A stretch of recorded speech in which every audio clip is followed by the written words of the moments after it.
Hi guys and welcome back to our page Philippines. In this video, gawin natin ang weekly horoscope para sa may Sun, Moon at Rising ni Capricorn for March 24 to 30. Kung bago kayo, please subscribe, like, and share. At tandaan natin the readings are for guidance purposes, so use your free will wisely. Kung di mo alam yung Sun, Moon at Rising mo, sa end of the video, meron po tayong link para dito. Importante kasi siya. And I'm also inviting you to click po yung ating join button sa baba para ma-access nyo po ang ating extended readings kung saan mas mali po yung mga message ng cards sa atin. And also, for private readings and spell works, message me in our Facebook page and admin will help you. And for donations, pwede nyo pong gamitin yung ating thanks button sa baba. Capricorn, how are you? So we have here is the Two of Swords and the Card of Peace. Well, very nonchalant ka naman talaga ever since. Alam mo yun? Minsan nag-extreme ka nga lang. So either, siguro depende na rin sa placements ng, ng ibang signs mo. So either you can be very, can be very nonchalant o talaga na, very expressive ka. You're very dominating yung sa mga opinion mo. Ngayon, doon kasi na with the Two of Swords, medyo kinakalma mo muna yung sarili mo. Hanggat maaari, andun na yung wala ka nang pake, ayaw mo makisawsaw sa mga inarte ng ibang tao. Kasi wala, alam mo na yung kita mo na wala ka namang mahihita, wala ka naman din makukuha, wala din namang mangyayari. So, why? Diba? Parang, alam mo sa sarili mo, bakit pa ako makikijoin dyan eh? Hindi naman kailangan. And your concern right now is protecting yung inner peace mo. Andoon na mas concerned ka ngayon on how to fix yourself, fix yung mga bagay na sa paligid mo that is affecting you directly. So, ando na, hindi ka bothered, alam mo yun, parang, alam mo yung pusang tulog na tulog sa piling ng kanyang, ng kanyang amo at alam niya safe siya. So, that is where your emotions are in right now. Kaya hindi ka walang, napapansin mo parang hindi ka masyadong affected sa mga kaganapan sa paligid. However, with the two of, yung crossing mo eh. So, the two of, the Knight of Cups and TikTok. Ano na kasi na parang, you are looking for drive. Kasi, yun nga, siguro, in general na rin sa ating lahat, na kapag, ando na, na tayo, na may mga external forces, it's pressuring us, it's bringing out the best of us. Lumalabas yung mga capacity natin, yung skills natin na hindi natin napapansin that we have all along. Tapos, mas tumatalas yung pag-iisip natin, mas kakasagot tayo ng tama.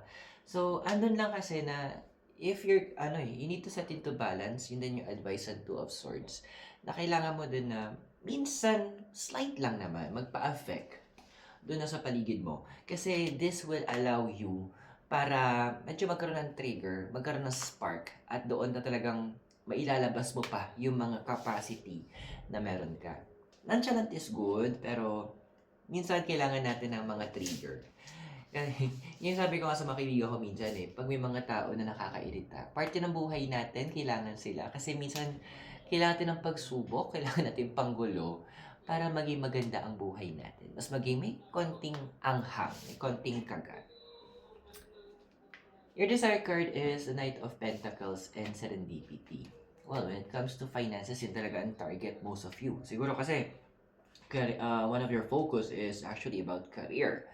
Andoon na you're already planning those things. Parang nagde-desire kayo mga plans mo in terms of your career advancement, mabigyan naman ng tamang recognition ng universe. Which, serendipity is, support naman niya. Na, yes, sige, sabi ni universe, sige, meron ka namang plan. Kasi yung hinihintay ng universe sa'yo din. Ano yung mga definite mong gustong mangyari? Ano yung target mo? Ano yung pinaperso mo? Ano yung apple ng eye mo? Doon magpo-focus yung universe. Kasi, one thing, tungkol sa universe, kailangan sa kanya detailed. Hindi pwede yung gusto ko po yumaman. Define what's mayaman. Gusto ko magkabahay. Define anong klaseng bahay. Kasi may tinatawag na bahay na posporo, di ba? May bahay na sigarilyo, bahay na putakte. So, andoon na you are already creating And very definite talaga yung gusto mo. Very detailed. and which is a good thing. The foundation you have here is the Judgment and Orphan. Now, Judgment, ito yung medyo nag-capture sa attention ko. Something meron ay tatanggalin pa eh. Now, what are this? Ito yung with the card of the Orphan. Sila yung mga at first, okay yung relationships nyo. At first, you are doing well.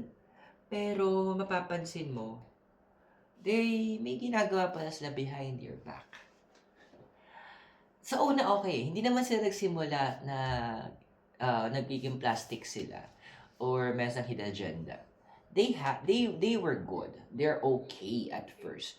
Siguro along the way, hindi ko alam kung ano yung nag-trigger sa kanila na nagsimula sila na magkaroon ng mga negative mindset tungkol sa'yo, nagkaroon na sila ng mga negative conclusion, nagkaroon na sila ng mga basta naging negative sila towards you.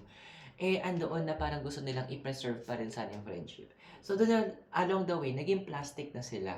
That's why there are some people na parang dati ka-close mo, ngayon na parang nawalan kayo ng communication o nawala sa sirkulasyon.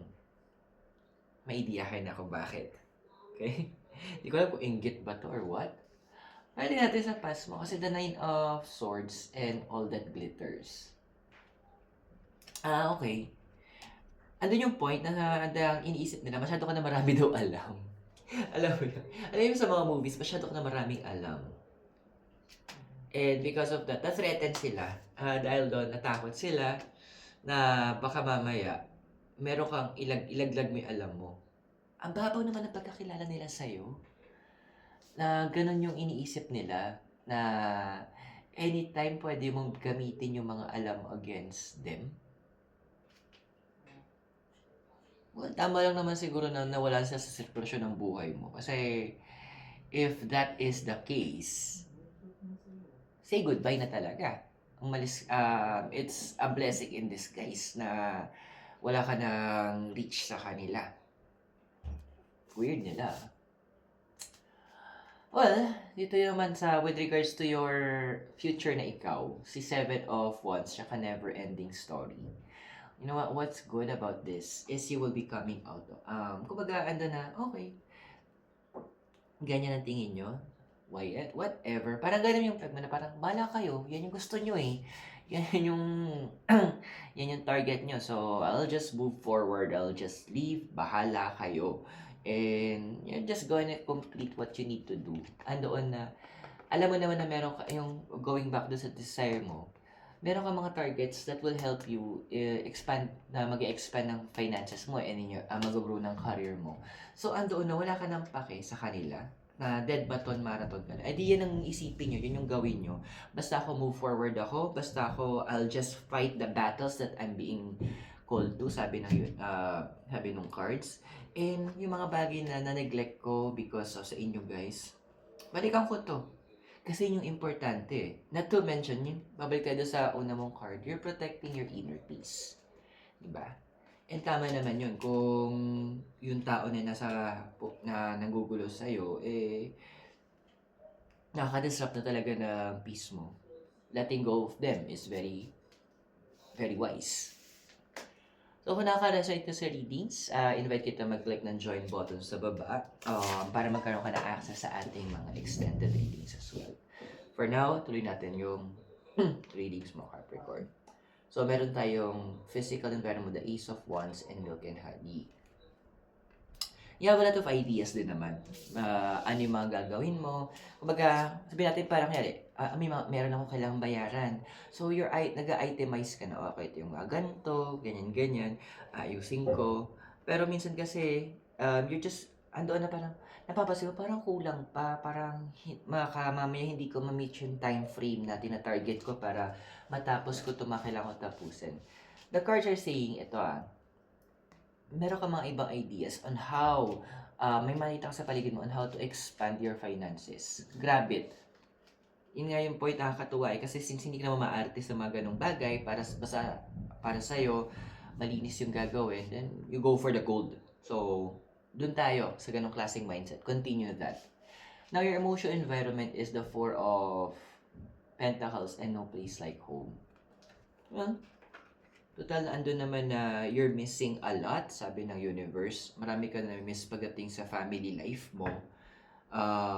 Bibigyan ng universe and chance na magkaroon ka ng new memories with your family. Now, again when we say family, hindi lang naman to yung mga kadugo. Family is also those you consider as family. Yung mga andoon na, yung, ano yung term na yun? The blood of the covenant is thicker than the water of the womb. So, andoon na, yung may mga covenant ka, meron kang mga relationship that is beyond friendship, that is parang family na yung nyo. Andoon na, ibibigay sa ng universe yun, bibigyan ka ng chance to be reconnected with them, to have that in deeper connection. Kasi yun yung kailangan ng heart mo ngayon eh. Kumbaga, a little push, a little bit of a spice, a little bit of excitement, at yung family ang gagamitin ng universe for you. With regards sa hopes and dreams, hopes and fears mo, meron tayong Two of Pentacles and si Blessed. So, advice din na ng card sa'yo ha. Although yes, we are doing positive thinking, nagmamanifest tayo. Pero tandaan natin na merong kasabihan na sa Diyos ang awa, na sa tao ang gawa. It's more on you doing what you need to do. Kasi ang dami mo ngayong ginagawa, actually may mga pinagkagastusan ka na hindi naman dapat. Kailangan mo na din itong i-evaluate. Kasi, kumbaga sa timba, yun yung butas eh. Yun yung, sa alulod, yun yung bara. So, yes, andoon na some of you are happy na, hindi, ipinagtutulong ko yan sa family ko or sa loved ones ko. Okay, sige, hindi natin kukwestiyonin yun kasi maganda naman din yun. Pero at the end of the day, sabi nga ng friend ko sa akin, Iro, ang itutulong mo, yung sobra mo lang. Yung i-share mo, yung sobra sa meron ka. Huwag mong gagamitin kung ano yung pang-araw-araw mo. Kasi, andoon na hindi lahat ng tao ay may capacity or may puso na tumulong sa iba. At some point, baka mamaya ka ikaw yung nawalan, wala ka naman matakbuhan. The possible future mo is si Two of Cups and si Breed. Sige na. Sa mga nagpaplano sa inyo na to go out, to travel, huminga ng malalim, gawin mo na. Kasi kung hindi, gagawa yung paraan ng universe para mapirmi ka sa bahay. Para magkaroon ka. Actually, dito parang kinakol ng universe, mga panagkataon, 2 weeks to eh. Na medyo yung iba sa inyo, papipirmihin sa bahay. Yung iba sa inyo na parang wait lang, sabi ng universe. Ang kulit mo masyado, naging workaholic ka na naman. Diyan ka muna sa bahay. So that you will learn how to rest. Pero bakit nga ba? Bakit medyo 2 weeks to? And medyo kailan natin pwede expect. I-check natin siya sa extended reading mo. And to access that, i-click mo yung join button sa baba. Now, remember, yung mga readings are for guidance purposes, so use your free will wisely. And kung bago kayo, subscribe, like, and share. So, guys, maraming salamat sa inyo. God bless, Namaste, Hare Krishna, and blessed be. And hope makita tayo sa extended reading. Mula po dito sa Dominican Hill in Baguio City. You have a great day. I'll see you soon po.